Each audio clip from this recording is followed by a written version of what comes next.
Good morning students, आप सभी का श्री श्याम विज्ञान एकेडमी की ऑनलाइन क्लासेज में स्वागत है। आज का जो हमारा टॉपिक रहेगा वो टॉपिक रहेगा कौन सा? गोल्जी काय।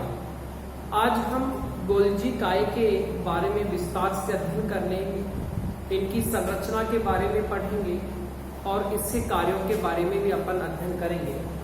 तो सबसे पहला अपना आता है गोल्जी काय। तो मैं गोल्जी काय के अन्य नाम बता देता हूं। गोल्जी काय के अन्य नाम। तो गोल्जी काय के अन्य नाम क्या है? लिपोकोन्ड्रिया।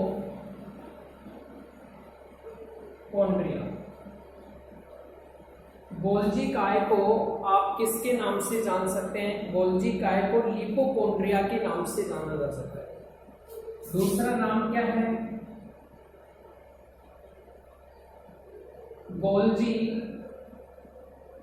उपकरण भी कह सकते हैं, या फिर आप कह सकते हैं गोल्जी कॉम्प्लेक्स।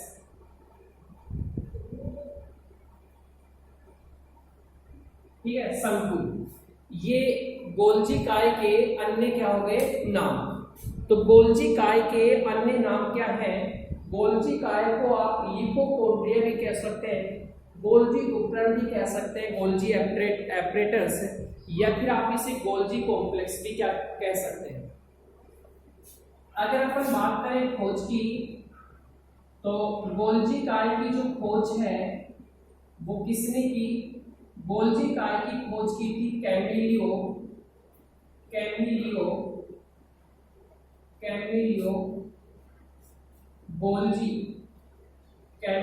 गोल्जी नामक के वैज्ञानिक ने कब की? 1898 में उल्लू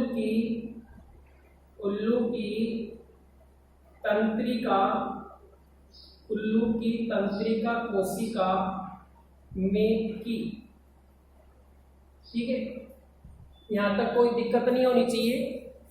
यानी कि गोल्जी काय को अपन गोल्जी एपरेटर्स या गोल्जी कॉम्प्लेक्स या फिर आप लिपोकोन्ड्रिया के नाम से भी जाना जाता है। अगर अपन बात करें गोल्जी काय की खोज की, तो गोल्जी काय की जो खोज है वो किसने की थी? कैमिलियो गोल्जी नामक वैज्ञानिक ने की थी।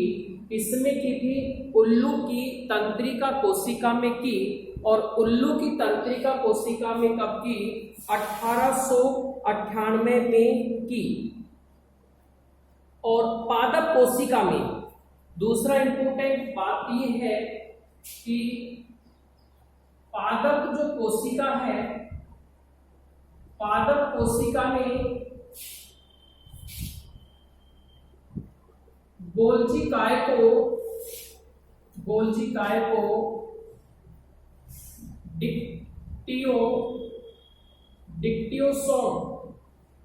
डिक्टियोसोम के नाम से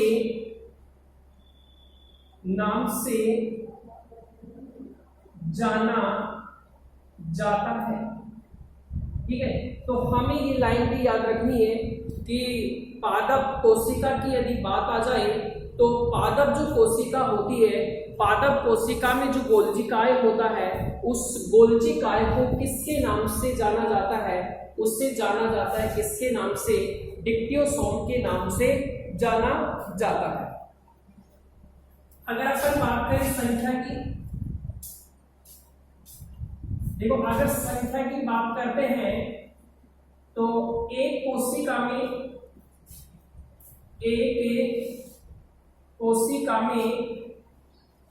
एक गोल्जी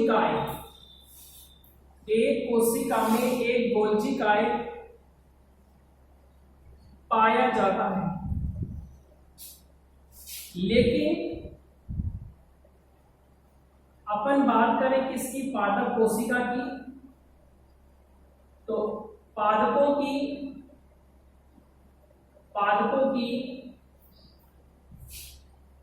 एक कोशिका में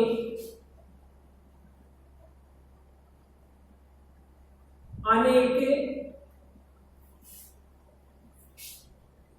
गोलचिकाएं पाए जाते हैं। ठीक है, और ये गोलचिकाएं कहां पाए जाएंगे? ये शरीर के उन भागों में पाए जाते हैं जहां पर स्रावी कोशिकाएं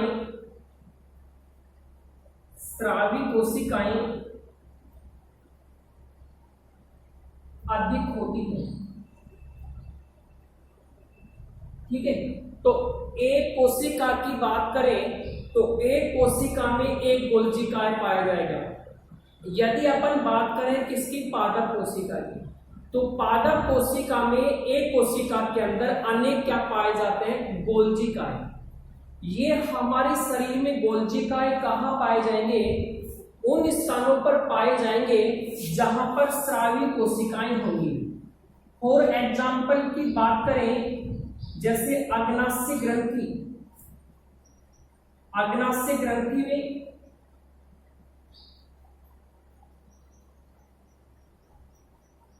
थायराइड ग्रंथि और श्लेष्मीय कोशिका,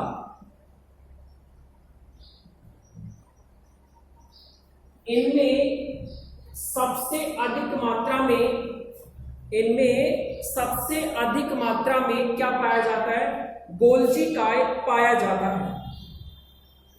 अगर अपन आकार की बात करें, देखो जैसे जैसे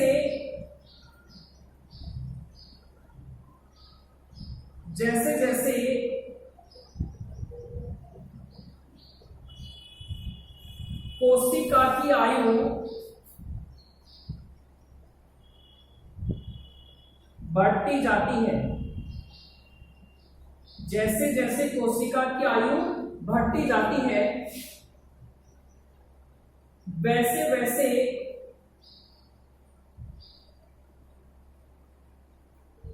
गोलचिकाएं का आकार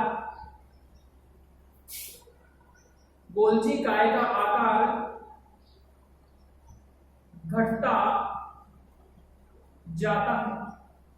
ये इंपॉर्टेंट है कि जैसे जैसे कोशिका की आयु बढ़ती है या फिर जैसे जैसे कोशिका क्या होती है, जैसे जैसे कोशिका पुरानी होती जाती है वैसे वैसे जो गोलचिकाएं का जो आकार होता है वो क्या होगा?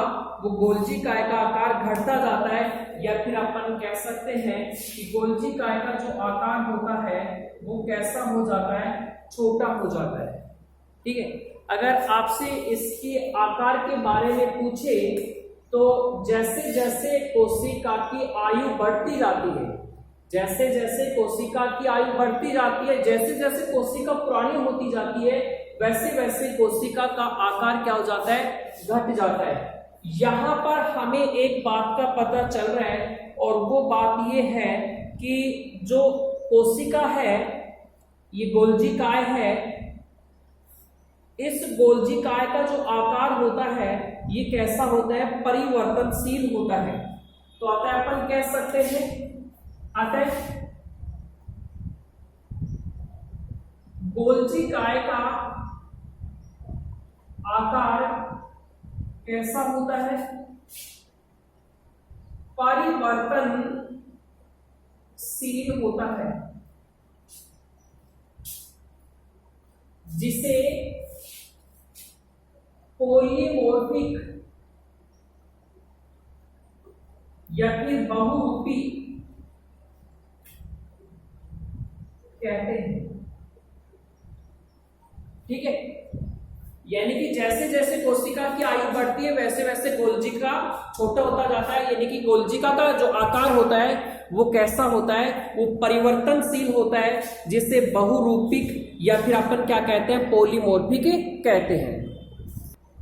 इसके बाद में जो हमारी अगली संरचना आती है गोल्जी काय की संरचना, देखो ये है सिस्टर्नी।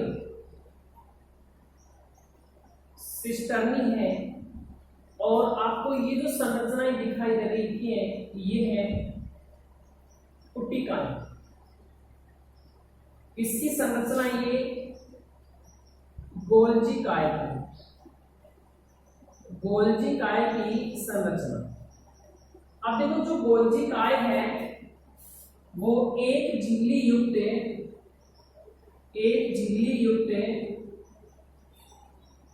कोशिकांग है। इससे पहले मैंने आपको बता दिया था एक झिल्ली युक्त कोशिकांग कौन कौन से, द्विझिल्ली युक्त कोशिकांग कौन कौन से और झिल्ली विहीन कोशिकांग कौन कौन से। तो ये जो गोल्जी काय एक ऐसा कोशिकांग है, झिल्ली युक्त कोशिकांग है, यानी कि ये जो सिस्टर्नी है ये एक दूसरे से सटी हुई थैले के समान संरचना होती है। और ये जो सिस्टर्नी है ये आपस में मिलकर किसका निर्माण करती है, गोल्जी काय का निर्माण करती है। तो अपन कह सकते हैं कि जो सिस्टर्नी है आपस में मिलकर किसका निर्माण करती है, गोल्जी काय का क्या करती है, निर्माण करती है। सिस्टर्नी आपस में मिलकर किसका निर्माण करती है, गोल्जी काय का। अब देखो कितनी सिस्टर्नी है, 1 2 3 4 और 5। ध्यान रखना एक गोल्जी काय का निर्माण, कितनी एक गोल्जी काय का निर्माण।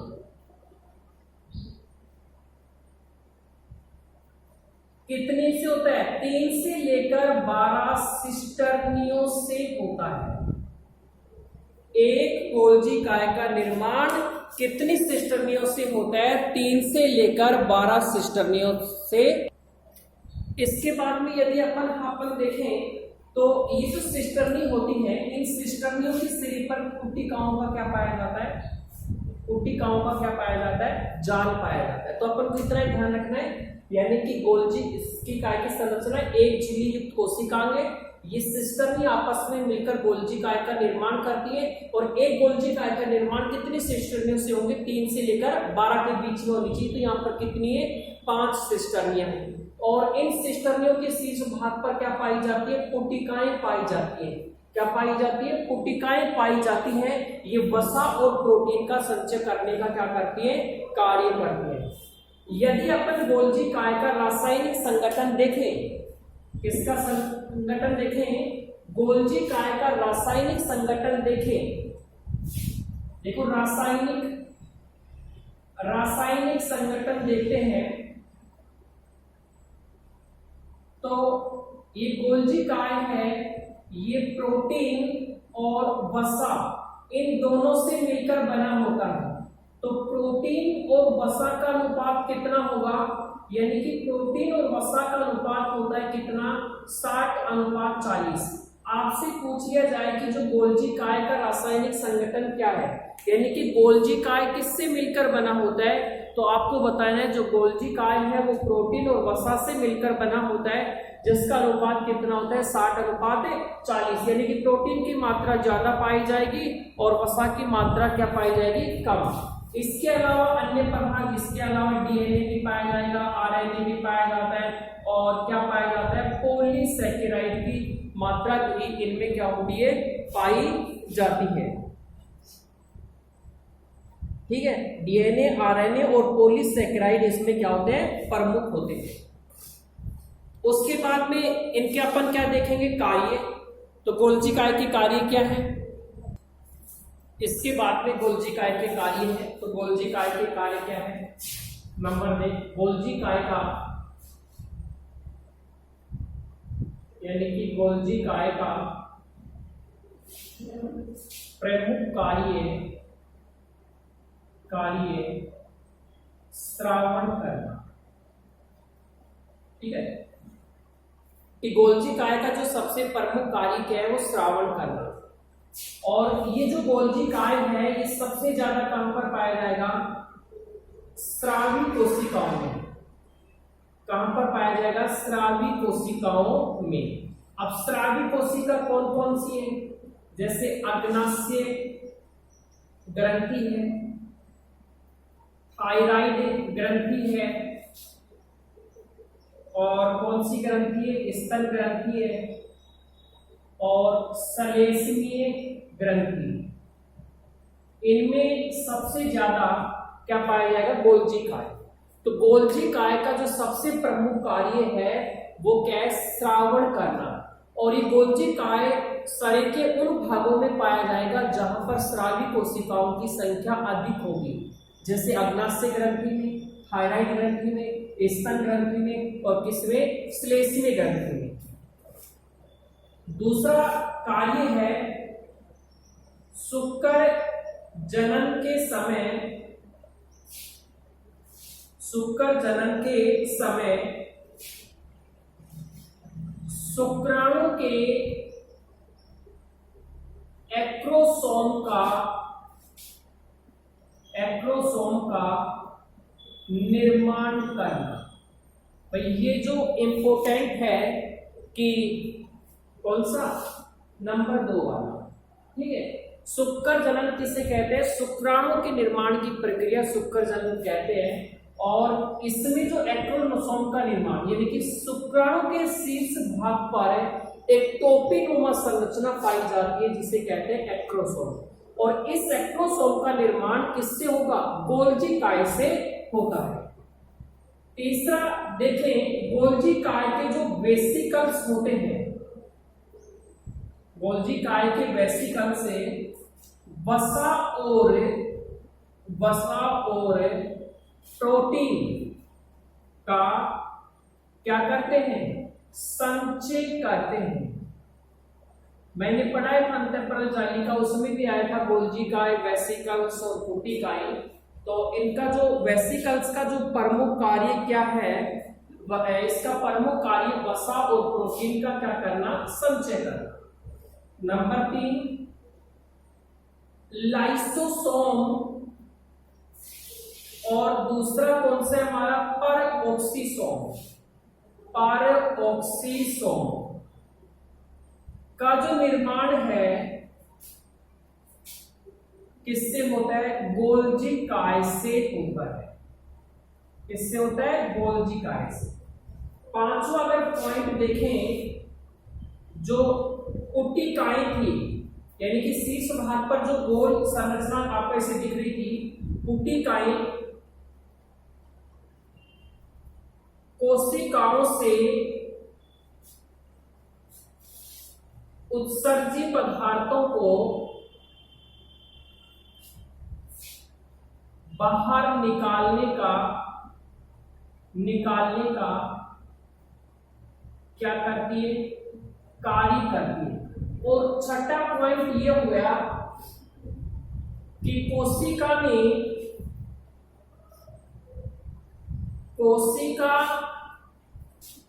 विभाजन के समय कोशिका पट्टिका या फिर पट्टिका क्या करती है, निर्माण करती है। ये इसके कितने कार्य हो गए, 6 कार्य हो गए। 6 कार्य कौन कौन से, गोल्जी काय का सबसे प्रमुख कार्य है क्या करना, श्रावण करना। और ये गोल्जी काय उन भागों में पाया जाएगा जहां पर स्रावी कोशिकाओं की संख्या क्या होगी, अधिक होगी, जैसे अग्नाशय ग्रंथि में, थायराइड ग्रंथि में, स्तन ग्रंथि में, और इसमें श्लेष्मीय ग्रंथियों में। नंबर 2 मैंने लिखा शुक्र जनन के समय, यानी कि जब शुक्राणु का निर्माण होता है उस समय एक्रोसोम का निर्माण भी किससे होता है, गोल्जी काय से। यानी कि शुक्राणु के सिर के ऊपर एक टोपीनुमा संरचना पाई जाती है जिसे क्या कहेंगे, एक्रोसोम। और जो वेसिकल्स, मैंने अंतःप्रद्योत जालिका पढ़ाई थी जिसमें अपने वेसिकल्स, पुटिकाएं, सिस्टर्नी, तो वेसिकल का कार्य है वसा और प्रोटीन का संचय करना, उसको क्या करना, एक्रित करना। लाइसोसोम और परऑक्सीसोम का निर्माण भी किससे होता है, गोल्जी काय से। और ये जो क्वेश्चन है ये किसमें आया था, ये राजस्थान पुलिस में पूछा गया था, इसमें आया था राजस्थान पुलिस में। यानी कि लाइसोसोम और परऑक्सीसोम का निर्माण किससे होता है, गोल्जी काय से होता है। इन दोनों के बारे में आगे पढ़ेंगे। और जो पुटिकाएं थी, आपने ये संरचना पढ़ी थी और इनके ऊपर ये पुटिकाएं पाई जाती थी गोल। इन पुटिकाओं का कार्य कोशिका में जो भी उत्सर्जित पदार्थ है उसको शरीर से क्या निकालना, बाहर निकालना। और लास्ट कार्य मैंने लिखवाया, जब कोशिका में विभाजन होता है तो कोशिका पट्टिका पट का निर्माण किसके द्वारा होता है, गोल्जी काय के द्वारा होता है। इस तरह गोल्जी काय, उसकी संरचना और कार्य क्या हो गए, कंप्लीट हो गए। एक बात ध्यान देने की बात, ये जो गोल्जी काय है ये प्रोकैरियोटिक कोशिका में, कौन सी कोशिका में, प्रोकैरियोटिक कोशिका में और लाल रक्त कणिका में और परिपक्व चालनी नलिका में क्या होता है, ये अनुपस्थित होता है। प्रोकैरियोटिक कोशिका में, स्तनधारियों की आरबीसी में और परिपक्व चालनी नलिका में गोल्जी काय नहीं पाया जाता है।